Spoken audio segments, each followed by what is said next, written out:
Study IQ IAS, अब तैयारी हुई अफोर्डेबल।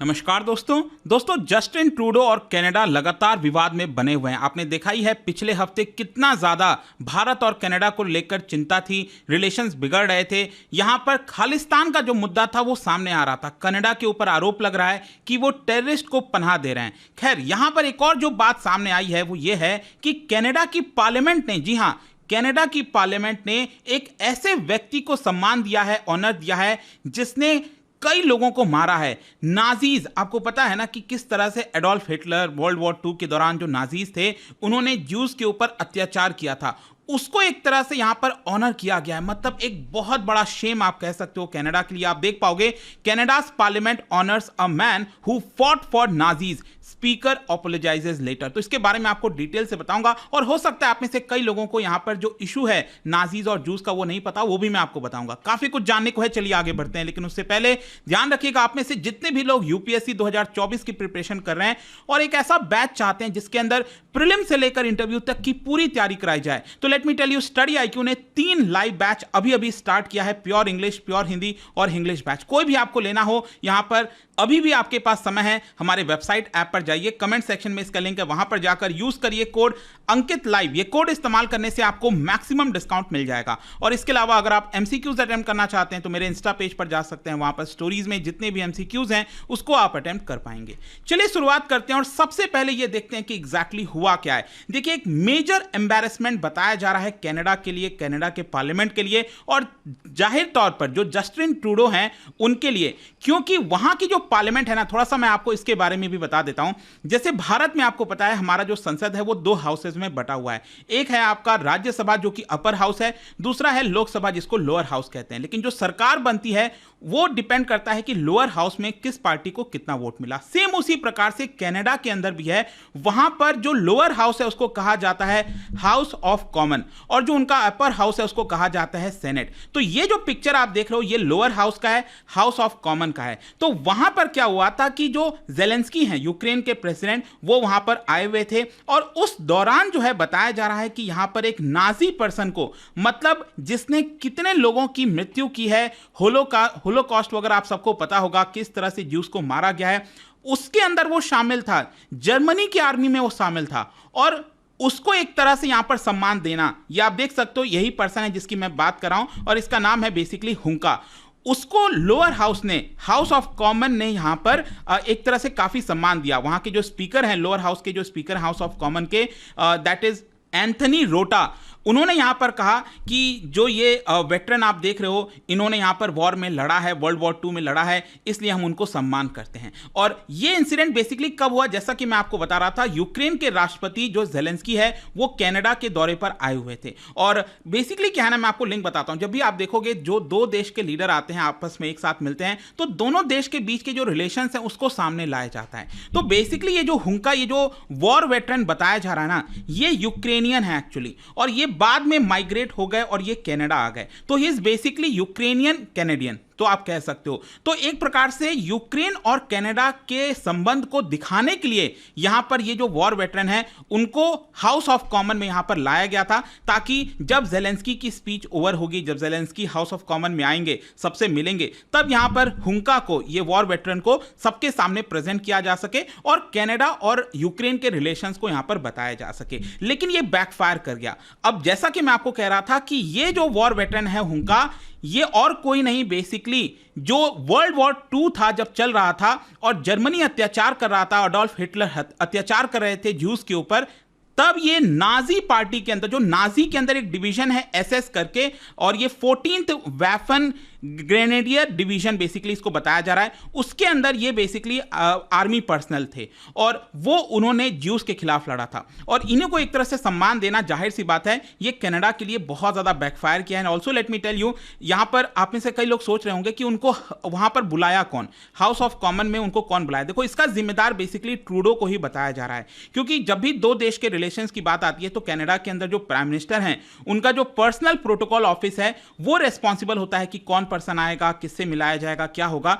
तो ये डायरेक्टली जस्टिन ट्रूडो इसका बताया जा रहा है। अब इन सारे चीजों को देखते हुए क्या हुआ, जो ऑपोजिशन पार्टी के लीडर हैं पॉलिवियर, मैं आपको दिखाता हूं, ये जस्टिन ट्रूडो आप देख सकते हो, इनके लेफ्ट साइड में जो आप देख रहे हो, he is opposition party leader, that is Poilievre. और मैं आपको बता भी दूं कि कनाडा के अंदर अगर आप देखोगे जो जस्टिन ट्रूडो की पार्टी है उनको कहा जाता है लिबरल पार्टी, जो जस्टिन ट्रूडो की पार्टी है। और वहां पर जो टोटल हाउस ऑफ कॉमन में सीट्स हैं, मेंबर्स हैं, वो है 338, लेकिन यहां पर उनको 10 और सीट चाहिए थे ताकि उनको बहुमत मिल सके, लेकिन 10 सीट कम पड़ गई थी ट्रूडो को, ये 2021 में जो इलेक्शन हुआ था।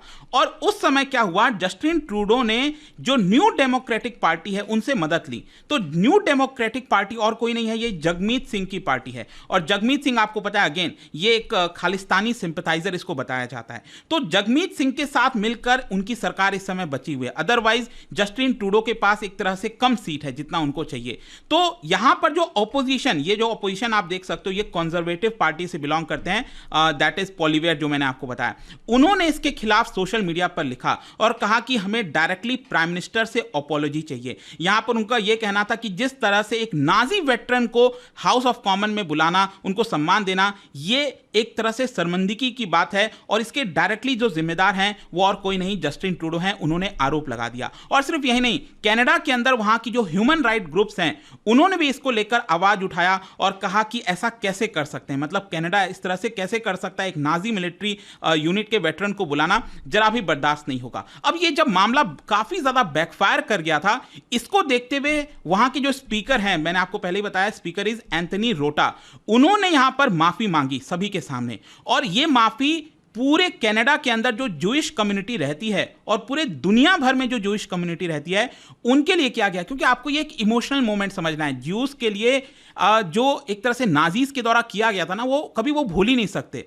मतलब जनरेशन टू जनरेशन वो चीजें याद रखी जाएंगी जो एडोल्फ हिटलर ने किया था। और इसी की वजह से उनके स्पीकर को यहां पर माफी मांगनी पड़ी। और देखिए, यहां पर स्पीकर का कहना था कि इसका जो पूरी जिम्मेदारी है वो मैं लेता हूं। मतलब यहां पर एक तरह से प्राइम मिनिस्टर ट्रूडो को अगेन इधर बचाने की कोशिश की जा रही थी। स्पीकर का कहना था कि उनको जो बुलाया गया, जो आर्मी वेटरन को बुलाया गया था हाउस के अंदर, उसकी पूरी जिम्मेदारी मेरी है। यहां पर हमें शायद इसके बारे में पता नहीं था, किसी को नहीं पता था। आगे चलकर इसके बारे में पता चला कि वो कोई वॉर वेटरन नहीं, बल्कि उन्होंने कई लोगों की, निर्दोष लोगों की जो है हत्या की। अब आप में से कई लोग सोच रहे होंगे कि ये नाजीज और जूस का मामला है क्या। देखो, बहुत सिंपल शब्दों में मैं आपको बता दूं, आपको याद होगा वर्ल्ड वॉर 2 के जस्ट पहले अडोल्फ हिटलर जर्मनी के जो लीडर बन गए थे, और एक तरह से ये एक आइडियोलॉजी आप कह सकते हो, जो नाजी आइडियोलॉजी है, उसके अंदर क्या होता है कि जर्मन, जो हिस्टोरिकली जो जर्मन के अंदर लोग रहते हैं, जर्मनी के अंदर रहते हैं, उनको एक साथ जुटाने की कोशिश की जा रही थी।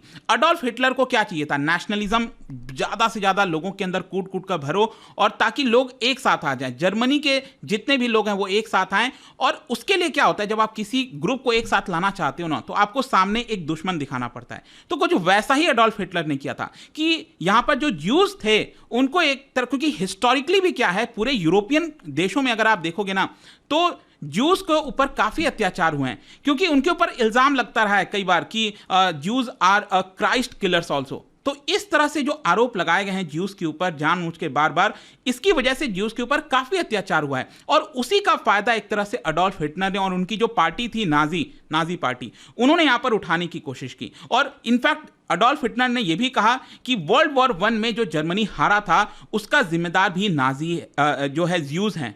और इसी की वजह से हमें अपने सोसाइटी में से जो ज्यूज हैं उनकी पॉपुलेशन को हटा देना चाहिए, उनको मार देना चाहिए। और फिर होलोकॉस्ट और वो सारी चीज़ें आपको पता ही होगा। और सिर्फ यही नहीं, मैं आपको ये भी बता दूं, अडोल्फ हिटलर ने तो ये भी कह दिया कि 1920 से और 1930s में जो डिप्रेशन चला था, जो इकोनॉमिक स्लोडाउन और सब कुछ आया था, उसकी भी जिम्मेदारी ज्यूज के ऊपर ही आती है। तो एक तरह से पूरा दुश्मन बनाया गया। और इसीलिए जितने ज्यूज उस समय मारे गए थे, शायद ही कोई उसको भूल सकता है। पूरे इतिहास की किताब में आप जब भी पढ़ोगे तो अक्सर ये बात का जिक्र होता ही रहता है। जहां तक ये अभी प्रेजेंट मामला हुआ है, आई होप कि आपको समझ में आ गया होगा। और ये पहली बार नहीं कर रहा है कनाडा। अब आपको पता ही है कि यहां पर खालिस्तानी इशू को लेकर भारत कितना सेंसिटिव है, लेकिन उसके बावजूद भी बार बार खालिस्तानी से मुलाकात की जाती है। इनफैक्ट 2018 में भी जब आपको याद होगा जस्टिन ट्रूडो भारत के दौरे पर आए थे, 10-12 दिन का वो पूरा दौरा था, तो उस समय भी एक इवेंट ऑर्गेनाइज किया गया था उनके एम्बेसी के द्वारा। और उस इवेंट में आप देख सकते हो यहां पर एक खालिस्तानी टेररिस्ट है, दैट इज जसपाल अटवाल,